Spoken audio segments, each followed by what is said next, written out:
Morning mga katos, eto sinipag uli, day 2 magtotos uli, reference sa gilid na naman uli ng dagat para mag-serve as good marking for our region.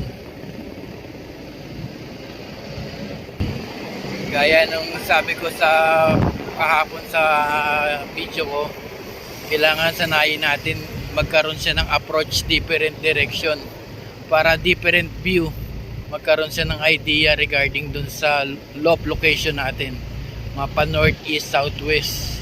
Kung sakaling padpa rin sila sa hangin sa ibang lugar, na mabivisualize nila yung itsura nung approach nila na related dun sa ginagawa nating training.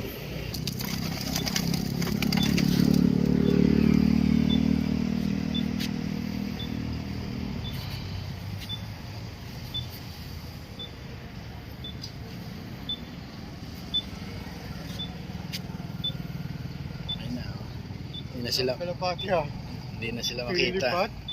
Oo. Ilan yun? Dami ah. Mga 10 siguro. 10? Ah. Dami ah. Nagkakalapati ka rin ba? Hindi. Ah, Wala na. wala na. Ado na. Dami ah. Sige, sige. Ayan sila oh. Dami ah.